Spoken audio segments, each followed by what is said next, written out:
I'm Sam, and this is Cooking Cuban.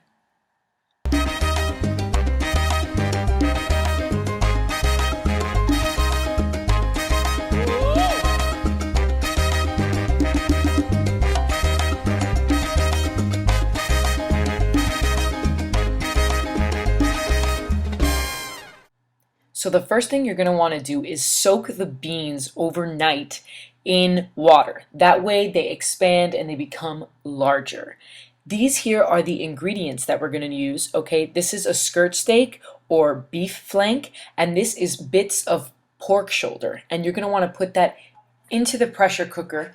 Now, depending on how many beans you're going to make, my grandma right now is cooking for about 10 people, so you're probably going to make a little less. So depending on how many beans you want to make, you're going to put enough meat and enough water in there to cook the amount that you're making. Now, these are ham seasoning packets, and what you saw before was bouillon, beef flavored. You're going to also want to throw that into the pressure cooker while the meat is being softened. This really just adds what my grandma says alimento, which is like nutritional value, I guess.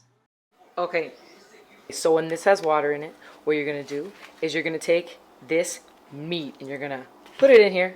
Boom. Okay, obviously not in the package, but just to say, then you're going to take these two packets, they're seasoning packets, ham packets, drop them in there. Also, these, it's bouillon, I think in English, and it's from beef. And you're also going to put it in there. You're also going to put this lacon looking thing. My grandma says put it there, don't dirty her things. And you're going to let it boil. Boil up, you're going to soften the meat for 20 minutes, and then the water's going to look like this at the end of it. Okay, because you boiled and softened all the meat. This is the water you will use to soften the beans. Y la compa afuera todo tiene picadito.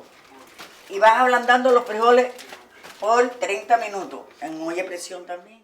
After taking out the pork shoulder and the hunk of beef from the pressure cooker after softening, what you want to do is take the amount of beans that you want and put it into a pressure cooker, which is what my grandmother is doing right now. This is a more modern pressure cooker, so that's what she's explaining to me here. It was just that most people recognize the old school one, which is why she's transferring the water now. But you could cook the beans in the same pressure cooker where you softened the meat. Now she's pouring that juice or water from the meat into this pressure cooker with all the beans. We're going to leave that there softening for 30 minutes. That way the beans get big, yummy, and delicious. Esta es más rápida. Ya, eso lo ablandamos por 30 minutos. En ese y también en el otro. Puede ser, si tú no tienes esta, 30 minutos igual aquella. Ah, bueno. Este humo quiere decir que ya está hirviendo, ya está cocinando, ya. Ahora 30 minutos de este tiempo. Ahora empieza a bajar en los minutos, cuando hierve. En este caso, empieza a bajar. From softening the meat, there was some water left over. What you want to do with this water is that if you see that the beans need more water to get larger in order, to really feed more people, you want to put this water into a bigger pot along with the vegetables, which is the pumpkin, the potatoes, and the malanga, so that it has enough water to boil and soften. Okay. Entonces ya cuando y todo eso tú lo metes. Cuando está blando los frijoles. Cuando está blando los frijoles se le echa todo este ingrediente. Ajá. Y se le echan entonces los sobrecitos estos. Sí. Ya estos sobrecitos ya se los echamos al agua, ya no hay que hacer más nada. Por eso esos sobres ya estoy. Ya no hay que hacer más sazón ni más nada. A ver, okay. Ni cebolla ni ají ni nada, ya se acabó. So now what we're going to do is we're going to peel these nice delicious veggies to put them into the beans. Okay, my grandma right now is peeling potatoes, just normal potatoes. She's chopping them up in her old school style there. I would cut my finger if you asked me, but hey, she's a pro. So she's peeling the potatoes. Now we're on double speed because it took quite a while to peel these things. And she's chopping them up into small bits. I mean, you can chop them into whatever size you want. I mean, it's really up to you. It doesn't matter. What you see now is a malanga. Wikipedia defined this as a farinaceous fruit of high consumption in Cuba. So I couldn't find a real translation for what this is, but it also said it's kind of like a sweet potato. I honestly can't help you with that. Maybe it says malanga in Publix or like at the supermarket. Not too sure. Sorry about that, guys. But hey, it's authentic. Esto para que le dé especie. La malanga es una nada más para que quede más espeso el caldo. What the malanga is good for, my grandma says, is to give it like weight and body to the beans. You know, it doesn't end up looking like a watery soup. It gives it some oomph, some goodness for your mouth, really. She goes on explaining for a while. I was a little confused. So here she is chopping up the malanga into whatever size bits you want, just like the potatoes. And now she's going to dig right into that pumpkin. Okay, so the pumpkin is what gives it color. It like the beans and the pumpkin really give the frijoles a nice color to them. So you want to cut it up and take out the seeds. You don't want the seeds. Okay, and you're going to dice it just like you did the malanga and the potatoes, and you're going to put it into this bowl. That way you have it all nice and ready and prepared for when the beans are nice and soft. Lava. Entonces,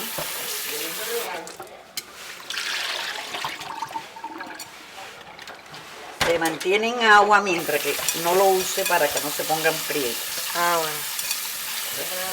Eso es preparación. While the beans are softening, you're going to want to keep these in water so that they don't get dark and ugly. You know, kind of like how if you leave an apple out, it gets gross. Yeah. So this, what we're cutting now, is called chorizo. It's like a Spanish style sausage. And we're chopping this up in order to put it into the seasoning, which is what this is, sofrito. If you don't have a can of this, which just makes it easier because it's pre-made, what you can do is you could chop up onions, garlic, red and green peppers, and saute them. And that's what really makes up this can right here. This just makes life in the 21st century, thank God, easier for us. Te salió ahí te cayó. El salpicón y todo. Bueno, esa es la cocina. That was Grandma getting a little dirty. She says, well, that's real life in the kitchen. So we're pouring the can of sofrito, or like I said, substitute for red and green peppers, onions, and sauteed garlic. And we're putting it into a pan with the chorizo that we cut up earlier. My grandma just threw un chorrito, as she calls it, just some olive oil in there in order to really get it cooking up nice. As you see, we're stir frying it up here, and she's mixing it up. Ooh, camera got a little foggy. Kitchen's getting hot, isn't it? Start high and then put it to medium. Mira, voy a pasarlo por una olla más grandota para que me entre todo lo que le voy a echar. Ya veo.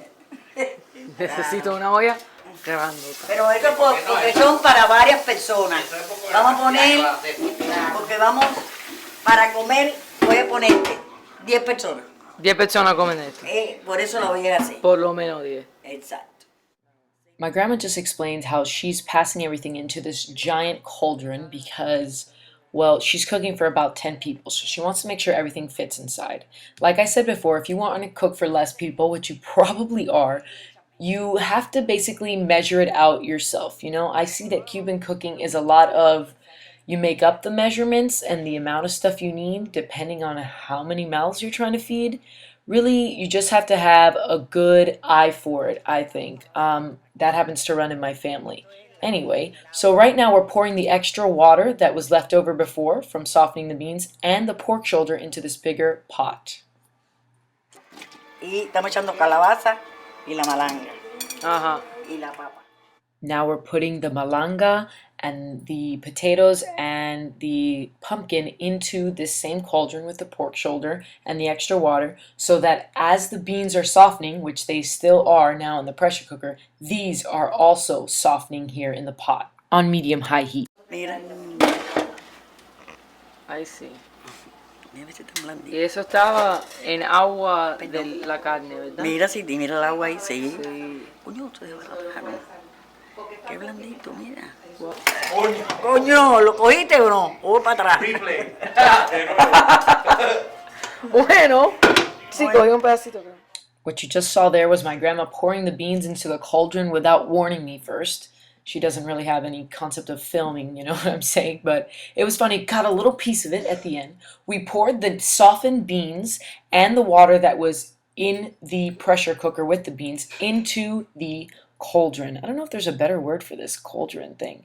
Anyway, now we're also going to pour what we had made before with the chorizo. It's called the sofrito. We're also pouring that into the pot.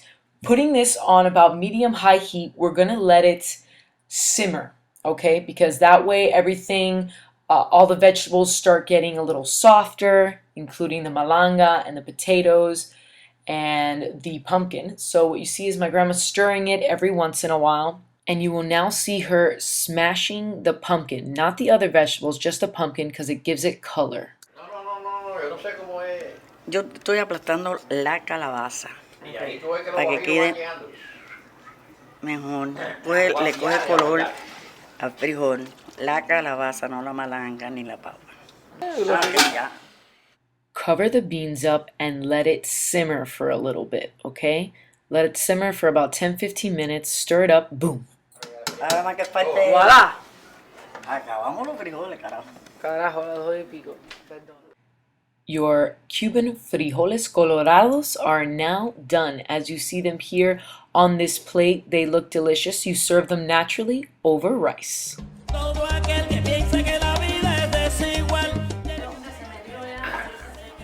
Es un momentico. Espérate que se un momentico. ¿Esto es para la ropa vieja o para los frijoles? Bueno, hay más, una para los frijoles, una para Pero los te pregunto que si tú se le echas a un sofrito. Cuando ya vaya aquí con chorizo. Ah, espérate que te puesto otra cosa, chorizo. Ahora tú vas a ver el 30, va por 29, 28. Ya un minuto por ¿No minuto. estaba cocinando hasta ahora? Porque ya cogió en vapor. Ajá. Mira eso.